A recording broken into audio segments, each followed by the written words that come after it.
Saudara Jaksa Agung Muda Intelijen Reda Mantovani menyatakan penandatanganan nota kesepakatan dengan penyedia jasa layanan telekomunikasi pada Selasa 24 Juni 2025 bahwa kesepakatan ini berfokus pada pertukaran dan pemanfaatan data juga informasi dalam rangka penegakan hukum termasuk pemasangan dan pengoperasian perangkat penyadapan informasi. Kolaborasi ini adalah langkah krusial bagi Kejaksaan Agung khususnya bidang intelijen.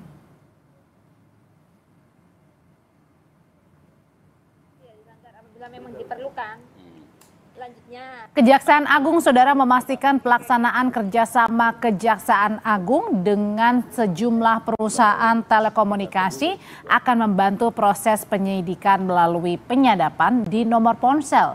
Kapus Penkum Kejaksaan Agung Harli Siregar menyebut kerjasama akan mempermudah proses pencarian data dan informasi data pencarian orang atau DPO. Ia menambahkan kerjasama yang dilakukan Kejaksaan Agung terhadap perusahaan telekomunikasi telah sesuai dengan ketentuan hukum. Harli menegaskan Kejaksaan Agung akan berhati-hati dalam pelaksanaan kerjasama terkait penyadapan sebagai upaya penegakan hukum. Dengan itu saya kira itu hal biasa sebenarnya instansi kejaksaan dengan berbagai komponen, dengan lembaga-lembaga lain melakukan hubungan kemitraan karena memang berdasarkan ketentuan-ketentuan hukum dalam konteks penegakan hukum itu bisa dilakukan itu. Jadi sebagaimana kita ketahui bahwa kami juga kan mempunyai tugas-tugas terkait dengan masih banyaknya misalnya orang-orang yang berada dalam daftar pencarian orang. Nah ini kan harus perlu ada kepastian hukum terhadap baik dalam proses penyidikan maupun. Untuk membahasnya saat ini kita sudah bergabung dengan Nasir Jamil, anggota Komisi 3 DPR RI dari fraksi PKS. Selamat malam, Mbak Nasir. Dan juga sudah hadir. Ya, selamat malam. Maaf, ya. Terlambat merespon. Selamat malam juga sudah bergabung bersama kami dengan Usman Hamid, Direktur Eksekutif Amnesty International. Bang Usman, selamat malam. Selamat malam, Kompas TV, Audrey. Ya, saya mau ke Bang Nasir dulu. Bang Nasir, kalau menurut Anda nih dengan wewenang kejaksaan yang boleh melakukan penyadapan, apakah ini akan mengusik hak privasi warga negara? Ya, putusan Mahkamah Konstitusi itu kan menyebutkan penyadapan itu diatur dengan undang-undang yang khusus ya. Dan sampai hari ini memang pemerintah dan DPR belum melakukan pembentukan atau pembahasan terhadap undang-undang tersebut. Meskipun Komisi 3 sebenarnya sudah beberapa kali melakukan atau mengundang beberapa pihak terkait pengayaan rencana pembentukan undang-undang ini.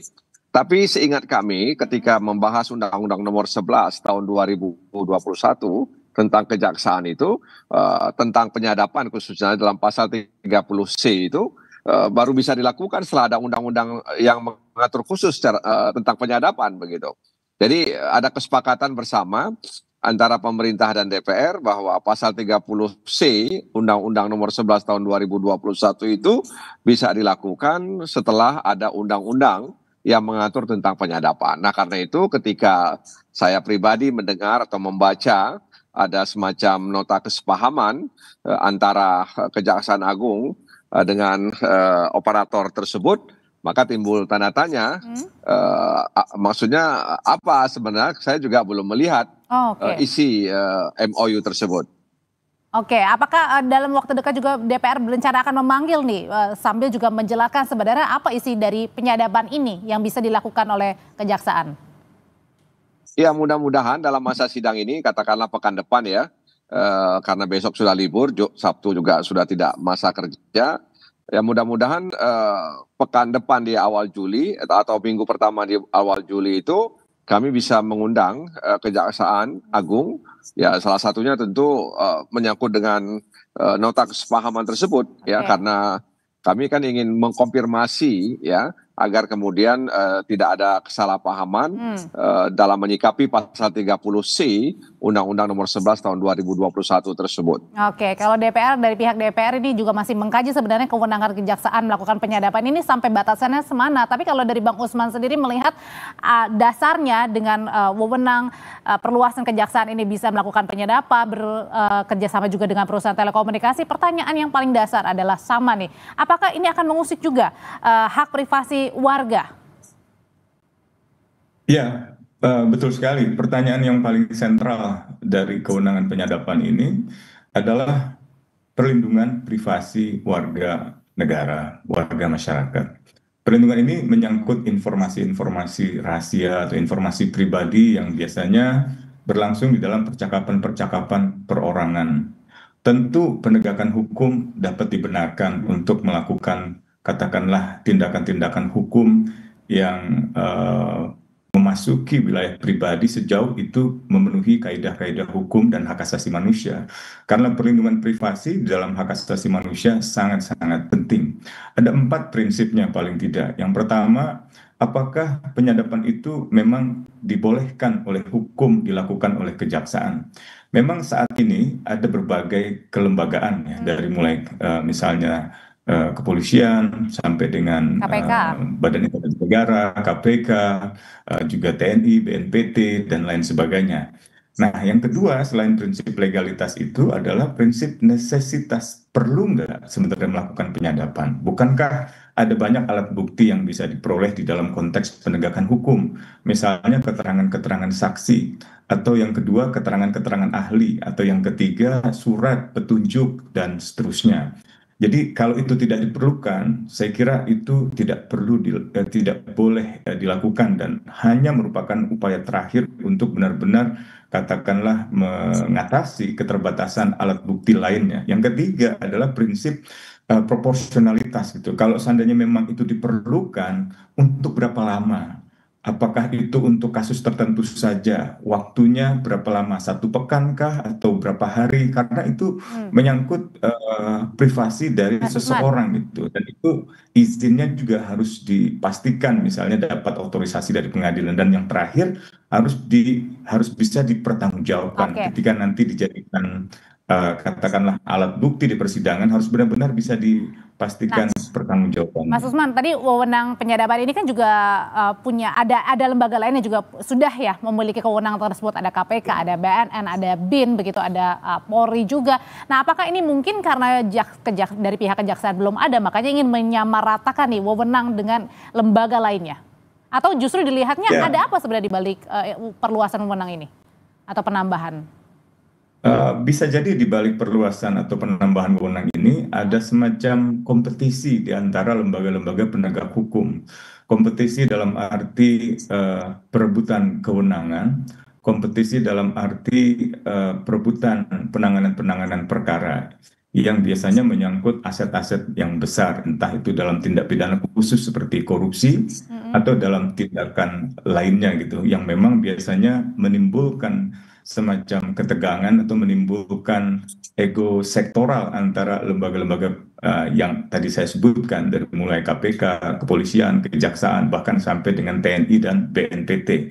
Jadi bisa jadi di balik ini ada semacam kompetisi atau ego sektoral di dalam, atau bahkan lebih jauh tidak saling percaya. Kan sebenarnya di dalam lembaga penegak hukum, katakanlah misalnya Undang-Undang Telekomunikasi, kepolisian dalam penegakan hukum bisa membuka katakanlah percakapan telepon atau percakapan telekomunikasi. Lembaga penyedia jasa telekomunikasi seperti Telkomsel dan lain sebagainya itu misalnya dapat atau wajib memberikan katakanlah informasi rahasia sejauh itu ada izin pengadilannya.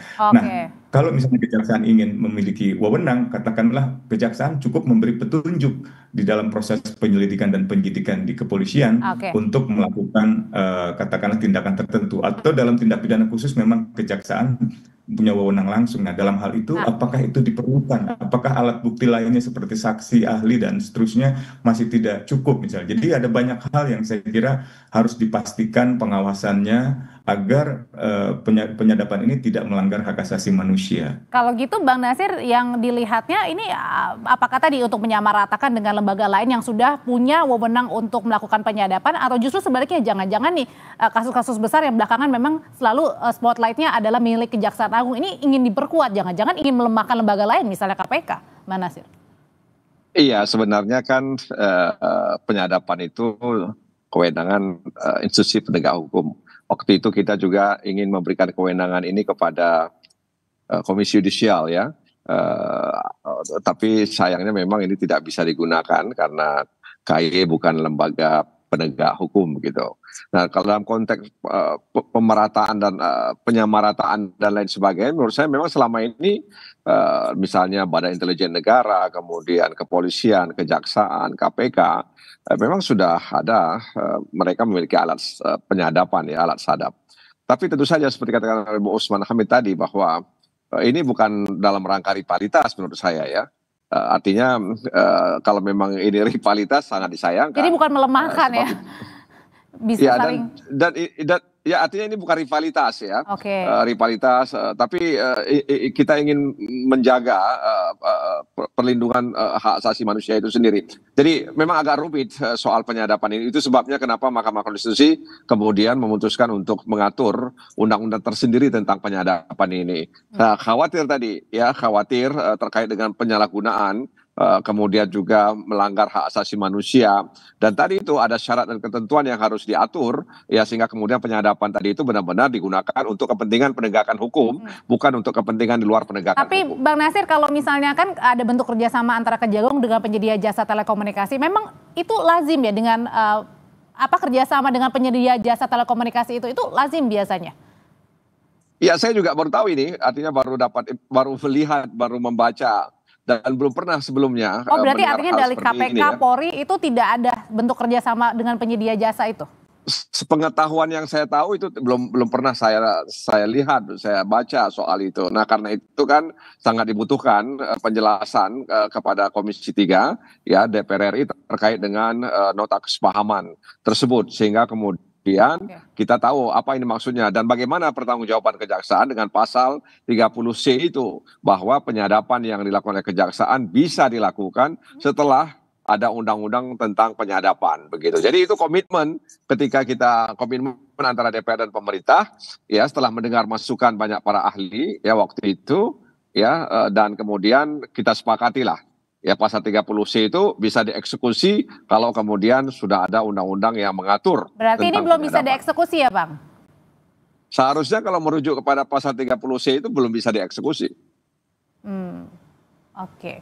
Nah, balik lagi ke Mas Usman, kalau gitu dengan tadi Bang Nasir juga mempertanyakan nih, ada kemudian bentuk kerjasamanya dengan penyedia jasa telekomunikasi nih, Mas Usman. Nah, kalau kayak gini melihat batasan-batasannya gimana caranya ini melakukan penyadapan tapi memang untuk persoalan hukum, dan melakukan penyadapan jangan-jangan bukan untuk persoalan hukum gini, ada ya di baliknya nih, bukan soal hukum yang ada. Ini gimana caranya bisa membatasinya? Ya, cara membatasinya adalah dengan izin pengadilan, atau yang kedua dengan adanya pengawasan, atau yang ketiga pengawasannya di luar dari instansi kejaksaan, di luar dari instansi pengadilan, melainkan misalnya di legislatif, dalam hal ini Komisi 3. Jadi langkah Komisi 3 seandainya itu mau memanggil kejaksaan itu sudah sangat tepat gitu. Nah, tinggal nanti penggalian di dalam proses rapat dengar pendapat dengan Jaksa Agung, bagaimana pertanyaan-pertanyaan kritis dari DPR muncul atau tidak gitu. Nah, dalam soal penyadapan sebenarnya ada dua kan. Yang pertama, institusi penegak hukumnya sendiri memiliki peralatan yang canggih untuk memata-matai atau untuk melakukan penyadapan sendiri. Yang kedua, melalui misalnya penyedia jasa telekomunikasi seperti Telkom atau misalnya Excel dan lain sebagainya. Nah, dalam konteks itu yang diperlukan pertama-tama sebenarnya transparansi. Dalam laporan tahun lalu, Amnesty mengumumkan semacam adanya pembelian alat-alat penyadapan yang canggih oleh instansi kepolisian dan juga instansi Badan Sandi Negara. Nah, apakah Komisi 3 selama ini misalnya pernah meminta penjelasan bagaimana proses pembelian alat-alat sadap itu, dan siapa saja sebenarnya memiliki alat-alat sadap yang sangat canggih seperti Pegasus. Nah, hal-hal semacam itu sebenarnya masih sangat dasar gitu. Jangan sampai instansi-instansi itu memiliki alat-alat sadap yang masing-masing sangat canggih atau yang satu lebih canggih dari yang lain sehingga terjadi rivalitas gitu. Nah, Maksudnya dalam beberapa artian ini bisa jadi ini bukan soal persoalan tentang hukum, tapi bisa jadi ancam mengancam gitu. bisa jadi seperti itu, karena salah satu indikator melemahnya kualitas demokrasi Indonesia adalah hukum digunakan sebagai senjata untuk melemahkan oposisi atau untuk melemahkan suara-suara yang dipandang berbeda dengan pemerintah. Nah, jangan sampai proses penegakan hukum dalam bidang anti korupsi misalnya lebih menyasar pihak-pihak yang katakanlah berbeda dengan pemerintah, sehingga hukum ditegakkan bukan untuk keadilan, melainkan untuk pengendalian kekuasaan. Nah, ini yang saya kira tidak boleh nanti melanggar hak asasi manusia, baik itu hak privasi atau hak-hak hukum lainnya. Nah, ya Bang Nasir, gimana tuh menjawabnya? Gimana caranya juga untuk meyakinkan bahwa penyadapan ini adalah murni karena ada proses hukum, bukan tadi antara rivalitas atau saling kunci-mengunci begitu, saling mengancam, diancam dan mengancam. Iya, terima kasih Bung Usman Hamid. Jadi apa yang disampaikan tadi itu akan menjadi catatan bagi saya pribadi dan juga kami di Komisi 3 ya, terkait dengan alat-alat sadap yang digunakan oleh institusi penegak hukum. Tetapi memang ketika nanti sudah ada undang-undang itu tentu akan lebih clear ya. Nah, karenanya sebenarnya yang paling dibutuhkan nanti itu kan soal akuntabilitas dan integritas ya, karena tentu saja proses penegakan hukum itu banyak godaan. Nah, sehingga dibutuhkan akuntabilitas dan integritas dari aparat penegak hukum itu sendiri. Jadi nanti kami akan mengundang ya kejaksaan, dan kita lihat saja nanti bagaimana jawaban kejaksaan terkait dengan apa yang mereka telah lakukan dengan operator penyedia layanan telekomunikasi tersebut. Tapi saya masih berpegang kepada pasal 30C ya Undang-Undang Nomor 11 Tahun 2021 bahwa penyadapan yang dilakukan oleh kejaksaan itu bisa dilakukan setelah ada undang-undang khusus yang mengatur tentang penyadapan. Artinya dalam penegasan bahwa setelah ada nota kesepakatan atau kesepahaman bersama dengan kerjasama dengan perusahaan telekomunikasi, untuk kewenangan penyadapan di Kejaksaan Agung ini belum bisa dilakukan ya, Mbak Nasir ya? Belum, ya belum. Kalau merujuk pasal itu belum. Dan memang waktu itu ada catatannya. Nanti kita bisa lihat dalam memori yang di persidangan ya. Itu ada catatannya semua. Bagaimana praksi ini menyikapi itu dan bagaimana pemerintah menyikapi itu. Semua tertulis. Nanti kita bisa lihat bagaimana komitmen pemerintah dan DPR RI terkait dengan pasal 30C tersebut. Nah, karena itu nota kesepahaman itu kan belum kita pegang seperti apa isinya, tapi memang tadi disinggung ada soal penyadapan ya. Oleh karena itu memang harus sangat berhati-hati karena tadi itu kita tetap menjaga, melindungi dan bagaimana memprotek agar tidak terjadi pelanggaran hak asasi manusia, dan sekali lagi kewenangan itu tidak disalahgunakan. Nah, terkait dengan jangan sampai ada penyalahgunaan wewenang, Bang Usman? Ya, saya kira undang-undang penyadapan yang nanti akan dibuat itu harus benar-benar menjabarkan 4 prinsip pembatasan hak asasi manusia di dalam hukum-hukum internasional hak asasi manusia. Yang pertama, legalitasnya. Saya kira sebaiknya diselaraskan saja, seluruhnya harus dengan izin pengadilan. Yang kedua adalah necesitasnya, perlu tidak dengan jangka waktu tertentu, tata cara tertentu, dan seterusnya. Dan yang ketiga adalah proporsionalitasnya. Kalau cukup dengan keterangan saksi, cukup dengan misalnya keterangan ahli, petunjuk, surat, tidak perlulah sampai ada misalnya penyadapan. Dan yang terakhir, akuntabilitas.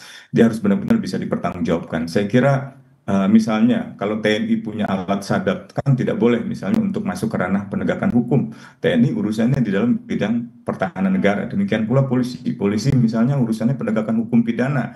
Tidak boleh urusannya dengan misalnya suara-suara kritis yang ada di dalam masyarakat yang sebenarnya bagian dari kebebasan berekspresi, atau oposisi yang dibolehkan, partai politik boleh bersuara kritis, justru dibutuhkan. Atau yang ketiga, misalnya kejaksaan mau melakukan penyadapan untuk tindak pidana korupsi. Nah, demikian pula dengan KPK. Nah, ini bagaimana penyelarasan antara kewenangan kejaksaan dengan kewenangan KPK?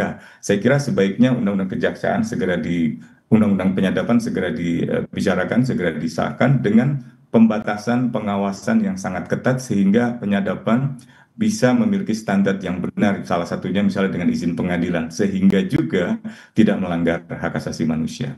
Dan terutama jangan ada yang saling mengancam, apalagi kalau misalnya tadi ya ada yang berbeda pendapat, dan itu jangan disalahgunakan ya dengan kewenangan yang ditambah ini untuk melakukan penyadapan dari Kejaksaan Agung. Terima kasih Bang Nasir Jamil, Mas Usman, terima kasih juga, selamat malam Terima kasih Bapak-Bapak.